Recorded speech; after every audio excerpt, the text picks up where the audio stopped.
Hey guys, this is Praveen here, and welcome to yet another vlog. So, I'm on my way back from home. Sorry, to home. Some idiot has kind of messed around with my mirror. I don't know why people do that, man. I don't know what the problem is with people. How would somebody do that to somebody's bike? Anyway, so it's a beautiful evening in Bangalore. It's about 7:10 p.m. now, and I'm on my way back home. What do we discuss today? Let me tell you something about why don't I tell you about my mirrors? So I'm actually using stock mirrors. These are simple chrome mirrors I bought from Royal Enfield. But before these, I have used the touring mirrors from Royal Enfield, and I also have used the bar end mirrors from ESD on the Royal Enfield, on the Interceptor itself. So let me tell you a little bit about what I felt about them. What I realized when I used them. So first things first, when I moved to the Interceptor touring mirrors from Royal Enfield itself. First of, they're very expensive. They're about 6,500 plus, I think, when I bought them. And let me tell you the good things about it first. So one of the good things I realized about those mirrors was there's no vibration whatsoever. That's great, right? There's no vibration whatsoever. You might be touring, you might be on a rough road, the mirrors just don't vibrate. So that's a very good thing. But that also comes with a caveat. That also comes with a problem, right?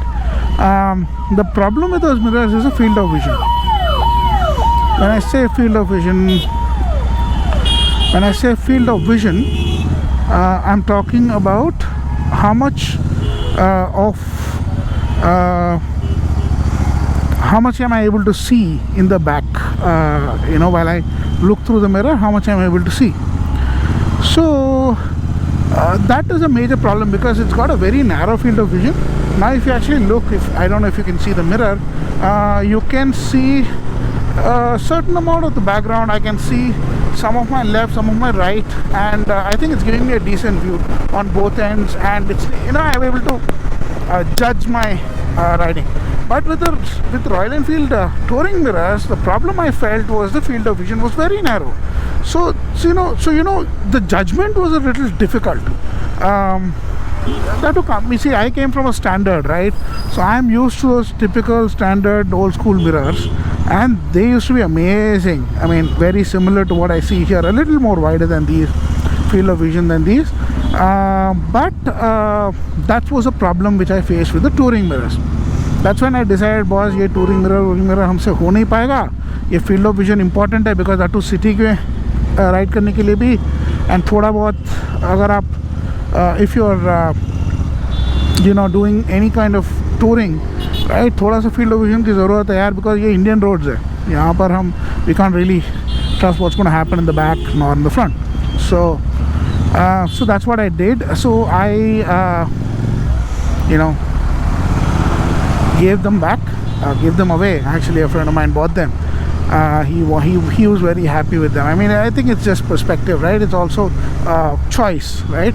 So I was not okay with it, he was okay with it, so he's happy. He's actually happy with them, so up to him. So it didn't work out for me, right? So I gave them up, and then I said, okay, fine, let me experiment something different. So what I did is I bought these bar end mirrors from Royal, not from Royal Enfield, but ESD. Yeah, ESD Java bar end mirror. I actually have a ESD as well. It's parked at my home in Chennai. So I saw these mirrors on that.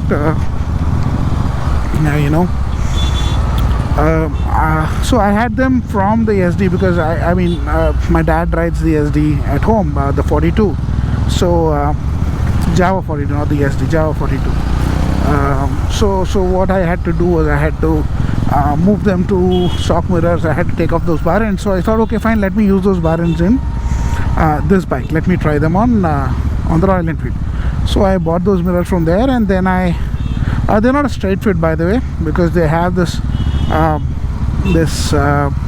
rod sticking out, which technically in a Java they go into the handlebar, but with the Interceptor you can't do that, right? I mean it's got a sealed end for the bar weights. So I had to get them grinded to make them flat, and then I also had to grind some part of the handlebar, the edges, to make them flat as well. And then did I fit them to that. Good thing was that it had a heft to it, so it also kind of worked as a bar and weights, so to balance the handlebar out, so that it helped in.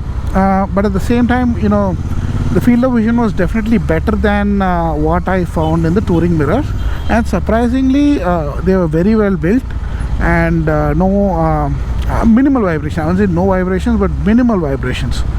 But one problem which I faced with them is that they hit my hand every time I was trying to take a turn.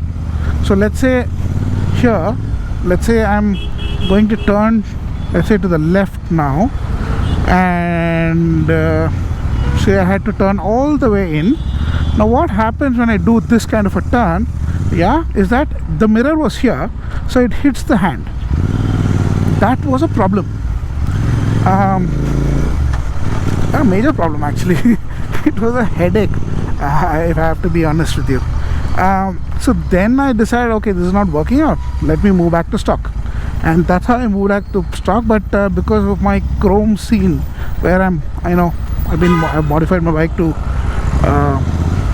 give a retro vibe and have a lot of chrome on it, I had to go for the chrome ones. So I had to buy chrome ones from RE, and those are the ones which you see on my bike right now. And they're actually good. Vibrations are there, but it's doable, man. I mean, I don't feel that they're bad, nor I see, most important, I don't miss my touring mirrors. So that's the scene, right? As long as I don't miss my touring mirrors, because they were 6,500 and these are hardly about $800 to $1,000, I think, something like that. So if I don't miss them, which is 6 times more, almost 6 or 7 times more, if I don't miss those mirrors, I think that's good to go, man. What do you think? Let me know in the comments below. Thank you for watching. It was amazing talking to you guys. I'll keep making these videos. Peace out. Thanks, man. Thank you guys. Take care. Good night. Ciao.